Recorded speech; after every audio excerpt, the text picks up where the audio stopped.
So hello everyone, this is Nirwan Babar and today in this video we are going to actually start solving questions. तो अभी तक मैंने जितने भी videos इस सीरीज़ में परम्यूटेशन कॉम्बिनेशन पे बनाए हैं उन सभी में मैंने आपको थियोरीज दी, मैंने उसमें आपको सारे कॉन्सेप्ट्स बताए, लेकिन this is the time where we actually start applying it.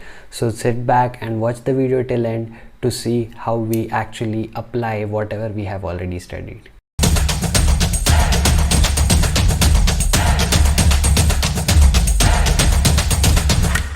तो अगर this is the first video of permutation and combination that you are watching from this playlist, मैंने आई बटन पे पूरी प्लेलिस्ट दे दी है. I would want all of you to go back to that playlist, watch all the theory videos first and then come to this video, because यहाँ पर हम वो सारी चीज़ें अप्लाई कर लेंगे जो अभी तक हमने इस पर्टिकुलर टॉपिक के बारे में सीखी है. Right? So let's get started with it and here is the first question for all of you. यहाँ पर क्या बोला, in how many ways a committee consisting of 5 men and 3 women can be chosen from 9 men and 12 women. तो क्या दिया हुआ है मुझे सवाल में, बहुत ही सिंपल सा सवाल है जहाँ पे मेरे पास टोटल 9 men है एंड 12 women है और मुझे कमिटी बनानी है एक. ठीक है, मुझे एक कमेटी बनानी है जिसमें क्या चाहिए, मुझे 5 men चाहिए एंड 3 women चाहिए. राइट, समय वेस्ट बिल्कुल नहीं करेंगे, फटाफट से सॉल्व करेंगे. क्या करना है, 5 men सेलेक्ट करना है. कितने में से, 9 में से. कितने तरीके से कर सकता हूँ, 9C5. राइट, उसके बाद मुझे 3 women सेलेक्ट करनी है. कितने में से, 12 में से. तो मैं किस तरीके से कर सकता हूँ सिलेक्शन, 12C3. सही है. अगर आपको कॉम्बिनेशन का वीडियो याद होगा उसमें भी ये सारी चीज़ें मैं डिस्क्राइब कर चुका हूँ. नहीं पता है, नहीं देखा है तो please go back to that video. साथ ही साथ एक और वीडियो का रेफरेंस यहाँ पर मैं लूँगा जहाँ पर मैं अब आपको ये बताऊँगा कि जब आपको कमेटी में लोग सिलेक्ट करने हैं तो आपको 5 men और 3 women दोनों सिलेक्ट करने हैं. तो ये जो 9C5 और 12C3 है ये दोनों में से कोई एक नहीं करना है, मुझे दोनों करना है. एंड देयरफॉर बीच में क्या आ जाएगा, मल्टीप्लिकेशन साइन. कौन सा reference, this goes back to rule of addition and rule of multiplication. Again अगर वो वीडियो नहीं देखा है, go back to that video, watch that video and you will understand it.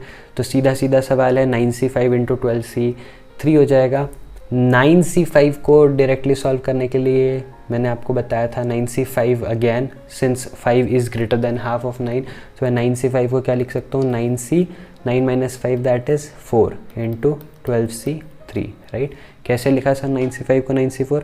Sir ये रिप्लेसमेंट कैसे हुआ, इसके लिए मैंने आपको एक और टेक्निक बताई है, NSKLL मैंने आपको बताया था, जहाँ पर मैंने ये बोला था कि NCR किसके बराबर होता है, NC N माइनस R के बराबर, और उसका एडवांटेज भी मैंने आपके साथ प्रीवियस वीडियो में डिस्कस किया था. राइट, तो आप उस वीडियो को वापस से देख सकते हैं. यहाँ पर मैंने क्या किया, 9C5 इंटू 12C3 जो था उसको मैंने 9C4 इंटू 12C3 कर दिया. अब मेरा कैलकुलेशन आसान हो जाएगा. 9C4 कैसे कैलकुलेट करता हूँ मैं, 9 को लिखूँगा मैं 4 बार. राइट, 9 8 7 6, नीचे क्या आ जाएगा, 4 3 2 1. राइट, और यहाँ पे 12C3 के लिए क्या करूँगा, 12 11 इंटू 10. राइट, जो मैंने बताया हुआ है ऑलरेडी. इसलिए मैंने बोला अगर कोई भी ऐसा है जिसको समझ में नहीं आ रहा है कि मैंने 12C3 को इस तरीके से कैसे लिखा, 9C4 को इस तरीके से कैसे लिखा, मैं ये सारे शॉर्टकट तरीके अपने प्रीवियस वीडियोज़ में, जो मैंने एक वीडियो बनाया था NSKLL के ऊपर, उसमें मैं ये सारी चीज़ें डिस्कस कर चुका हूँ. तो एटलीस्ट NSKLL वाला वीडियो तो देख ही लेना, सो दैट आपको ये चीज़ें समझ में आ जाए. उसके बाद क्या करूँगा, यहाँ पे लिखूँगा मैं 3 इंटू 2 इंटू 1. राइट, कितना हो जाएगा, 4 2 6 होता है, कैंसिल कर दूँ, ये कैंसिल होके 2 हो जाएगा, ये 3 2 6 2 12 हो जाएगा, इंटू 18, यहाँ पे आ जाएगा 7 इंटू 2 इंटू 110. सही है, तो ये कितना हो जाएगा, ये हो जाएगा 27720. राइट, सिंपल सा था. मैंने क्या बोला, 9 men और 12 women में से 5 men और 3 women सेलेक्ट करने थे. 9C5 इंटू 12C3 वेज में हो सकता है. 9C5 को सिंपल करने के लिए 9C4 कर दिया सो दैट कैलकुलेशन ईजी हो जाए, and I just calculated it as 27720. Let's move on to the next question. फटाक से सेकेंड क्वेश्चन बोल रहा है, a bag contains 2 white balls. तो मेरे पास 2 वाइट बॉल्स है, 3 ब्लैक बॉल्स है और 4 रेड बॉल्स है. सही है क्या? In how many ways can 3 balls be drawn from the bag if at least 1 black ball is to be included in the draw? Question ध्यान से समझेंगे, क्वेश्चन समझ जाएगा तो सॉल्व करना बहुत आसान हो जाएगा. मुझे 3 बॉल सेलेक्ट करने हैं. ठीक है, इन सभी को मिला के मुझे 3 बॉल्स इन टोटल सिलेक्ट करने हैं, लेकिन कंडीशन क्या है कि एटलीस्ट 1 ब्लैक बॉल होना चाहिए, at least 1 black ball. At least 1 black ball का मतलब क्या हुआ, एटलीस्ट 1 मतलब कम से कम 1। नाउ एटलीस्ट और एटमोस्ट ये ही 2 वर्ड्स है जिसमें बहुत सारे स्टूडेंट्स ईजीली कंफ्यूज हो जाते हैं, ध्यान रखेंगे। एटलीस्ट मतलब कम से कम, एटमोस्ट मतलब ज़्यादा से ज़्यादा। इस चीज़ को दिमाग में हमेशा के लिए फिट कर लो, सही है। एटलीस्ट 1 ब्लैक बॉल बोला है, मतलब या तो 1 ब्लैक बॉल रहेगी, या तो 2 ब्लैक बॉल रहेगी, या तो 3 ब्लैक बॉल रहेगी, राइट। मैक्सिमम 3 ही ब्लैक बॉल्स है, तो 3 ब्लैक बॉल से ज़्यादा हो नहीं सकती। मुझे टोटल 3 बॉल्स सिलेक्ट करनी है, तो अगर 1 ब्लैक बॉल रही तो बची हुई 2 नॉन ब्लैक बॉल्स रहेगी क्या, एन भी लिख देता हूँ, बिकॉज वो वाइट भी हो सकती है, रेड भी हो सकती है, कुछ भी हो सकता है, राइट। अगर 2 ब्लैक बॉल्स में सिलेक्ट कर लेता हूँ तो 1 नॉन ब्लैक बॉल रहेगी। अगर तीनों ब्लैक लिया तो फिर तो कोई नॉन ब्लैक बॉल रहेगी ही नहीं, क्योंकि मुझे टोटल 3 ही बॉल्स सेलेक्ट करनी है, right. This can be done in how many veg, 1 black ball, total black balls कितनी है 3 में से 1 ब्लैक बॉल का सिलेक्शन 3C1 वेज में हो सकता है। और दूसरा 2 नॉन ब्लैक बॉल्स लेनी है, total number of non black balls कितना है 2 + 4 6, तो मुझे 6 में से कोई 2 को सिलेक्ट करना है। जो 2 वाइट और 4 रेड थी, इन 6 में से किसी 2 नॉन ब्लैक बॉल्स को मुझे सिलेक्ट करना है। और सिंस मुझे 1 बॉल + 2 बॉल का एक केस है, तो मुझे ये दोनों ही चाहिए, इसलिए बीच में क्या आ जाएगा, मल्टीप्लिकेशन आ जाएगा, राइट है। उसी तरीके से सेकंड केस की बात करते हैं। अगर 2 ब्लैक बॉल सेलेक्ट करनी है तो 3 ब्लैक बॉल में से 2 ब्लैक बॉल सेलेक्ट करूँगा 3C2 वेज में। 1 नॉन ब्लैक बॉल सेलेक्ट करनी है तो 6 में से 1 नॉन ब्लैक बॉल सेलेक्ट करूँगा 6C1 वेज में। बीच में क्या आ जाएगा, मल्टीप्लिकेशन, बिकॉज मुझे ब्लैक बॉल भी चाहिए और नॉन ब्लैक बॉल भी चाहिए, दोनों मिला के ही तो 3 बॉल्स होंगे। और लास्ट केस में तो तीनों के तीनों ब्लैक बॉल चाहिए, तो 3 में से तीनों के तीनों ब्लैक बॉल करने का तरीका 3C3, नॉन ब्लैक बॉल्स तो चाहिए ही नहीं, राइट। 3C1 कितना होगा, anything C1 is always same number, right, मैंने आपको ऑलरेडी बताया हुआ है। तो 3C1 कितना हो जाएगा, 3 हो जाएगा, इंटू 6C2 कैसे लिख सकता हूँ, 6 × 5, नीचे आ जाएगा 2 × 1, सही है। ये 2 से कैंसिल होकर 3 हो जाएगा, ये आएगा 3 × 5 3 = 15, 15 3 = 45, राइट। तो फर्स्ट वाले केस के 45 वेज हो गए। सेकेंड 3C2 को अगेन मैं 3C2 को 3C1 भी लिख सकता हूँ, राइट। इसको मैं लिख सकता हूँ 3C1 × 6C1 and anything C1 is same number, तो ये हो जाएगा 3 × 6 दैट इज़ 18, सही है कि नहीं है, राइट। नहीं समझ में आए वीडियो पीछे करना देख लेना, अगर NSQL नहीं देखे हैं तो पहले वो देख लेना, बार बार मैं ये चीज़ रिपीट करूँगा। और फिर 3C3 है, 3C3 को अगेन मैं 3C0 लिख सकता हूँ, एनीथिंग C0 इज़ ऑलवेज 1, ये भी मैंने आपको ऑलरेडी बताया हुआ है। नाउ एक चीज़ बहुत ध्यान से देखना कि जब मुझे 3 बॉल सिलेक्ट करने हैं तो ये 3 डिफरेंट पॉसिबिलिटीज़ है, 3 डिफरेंट केसेस है, या तो फर्स्ट, या तो सेकंड, या तो थर्ड, मतलब तीनों कंडीशंस एक साथ नहीं हो रही है, या तो फर्स्ट कंडीशन होगी, या तो सेकंड होगी, या तो थर्ड होगी, मतलब बीच में क्या आ जाएगा, तीनों के प्लस साइन आ जाएगा, है ना, क्योंकि आइदर और वाला सिचुएशन है तो रूल ऑफ एडिशन अप्लाई होगा। तो मेरे टोटल नंबर ऑफ वेज कितने हो जाएंगे, टोटल नंबर ऑफ वेज हो जाएंगे 45 + 18 + 1, राइट, एंड दिस बिकम्स 64। तो टोटल नंबर ऑफ वेज कितने हो गए, 64, राइट है। मूव करते हैं नेक्स्ट क्वेश्चन के ऊपर।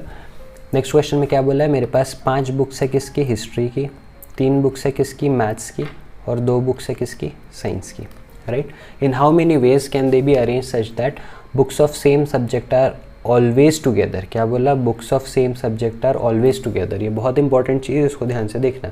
Books of same subject are always together मतलब मेरे पास ये टोटल यहाँ पे देखो तो 5 और 3 8 और 2 10, टोटल 10 बुक्स है। 10 बुक्स को अरेंज करना है, लेकिन सारे सब्जेक्ट की बुक्स एक साथ ही होनी चाहिए। तो मैं इसके लिए क्या करूँगा, सबसे आसान तरीका, ये 5 हिस्ट्री बुक्स को एक डब्बे में बंद कर दूंगा, राइट, सो दैट वो इधर उधर किसी और के साथ मिक्स न हो जाए।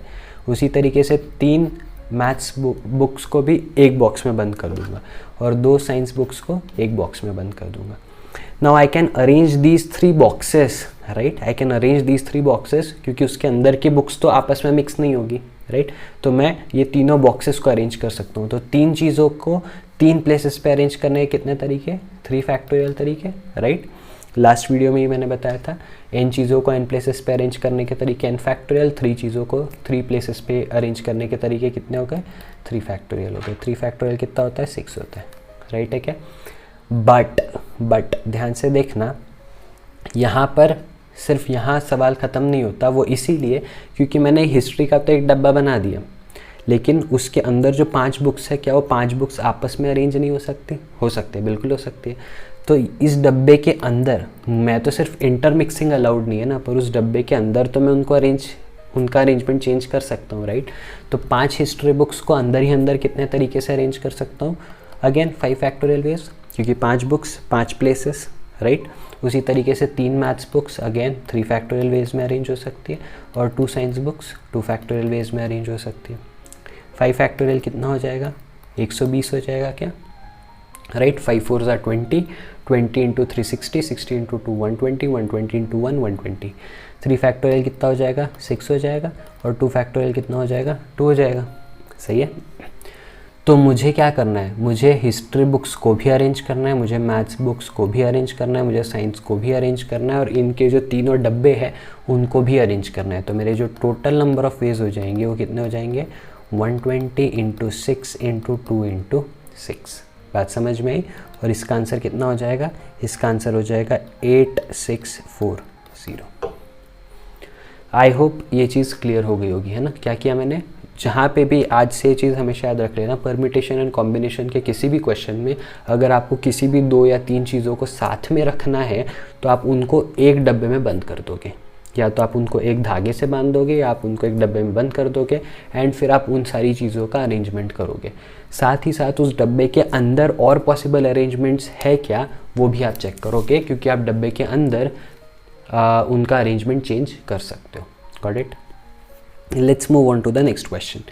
क्या बोला इस क्वेश्चन में, how many different words can be formed from the letter of the word optical such that all vowels come together. Again same चीज़ है, राइट। वर्ड क्या है मेरा, ऑप्टिकल। मुझे सवाल में क्या बोला हुआ है कि मुझे सारे वोवेल्स को साथ रखना है, तो मैं क्या करूँगा, सारे वोवेल्स को एक डब्बे में बंद कर दूंगा। इसमें कितने वोवेल्स है और कितने कॉन्सोनेंट्स है चेक कर लेते हैं। वोवेल्स आई नो सब लोगों को पता होगा, AEIOU, राइट। तो वोवेल कौन कौन से हैं, एक O है, I है, A है, राइट। बाकी कोई भी वोवेल नहीं। तो I have 3 vowels, right, I have 3 vowels, and remaining are 1 2 3 4 5 6 7। 7 में से 3 वोवेल अगर हो गए तो 4 कॉन्सोनेंट्स हो जाएंगे, right. I want to keep 3 vowels together, that's all. बस बाकी सारे केसेस मुझे चलेंगे। तो मैं ये 3 वोवेल्स को अंदर ही अंदर एक डब्बे में बंद कर दूंगा, सही है। इन 3 वोवेल्स को मैंने साथ में एक डब्बे में बंद कर दिया, और ये 4 कॉन्सोनेंट्स तो है ही। तो अब मेरे पास टोटल नंबर ऑफ चीज़ें कितनी हो गई, 4 कॉन्सोनेंट्स और एक वोवेल्स का डब्बा। तो टोटल चीज़ें कितनी हो गई, 5। 5 things can be arranged in 5 factorial veg, right. जो मैंने आपको बताया था n things can be arranged in n factorial veg, तो 5 things can be arranged in 5 factorial veg. साथ ही साथ मैंने आपको बोला कि जब भी कभी आप डब्बा बनाओ, डब्बे के अंदर के अरेंजमेंट्स पे भी ध्यान देना। तो डब्बे के अंदर कितने चीज़ें हैं, 3 वोवेल्स हैं। 3 vowels can be arranged in 3 factorial veg, तो ये हो जाएगा 3 फैक्टोरियल। 5 फैक्टोरियल कितना, 120। 3 फैक्टोरियल कितना, 6। 120 इंटू 6 कितना हो जाएगा, 720। So this is your answer. I hope you understood it, है ना। बहुत ही सिंपल। मैंने क्या किया, मैंने आपको अभी पिछले क्वेश्चन में भी बताया, इसमें भी यही बताया, जहाँ कहीं आपको चीज़ों को साथ में रखना है आप उनको एक डब्बे में बंद कर दो, और फिर बाकी सारी चीज़ों को as a individual element consider करो, और इस डब्बे को एक एलिमेंट कंसिडर करो। उनके total number of cases solve करो, लेकिन उस डब्बे के अंदर के अरेंजमेंट्स को भी कंसिडर करना ना भूलें। ये है सबसे इंपॉर्टेंट चीज़। अगर वो मिस कर दिया तो सारे आंसर गलत हो जाएंगे। सो आई होप आज हमने जितने भी क्वेश्चंस किए आपको ये सारे समझ में आए होंगे। I have few more questions in my list which I would want to discuss with you all. So I will come up with the second part of this particular video, जहाँ पे हम डिस्कस करेंगे कुछ और questions को, and that would be the end of this series of permutation combination.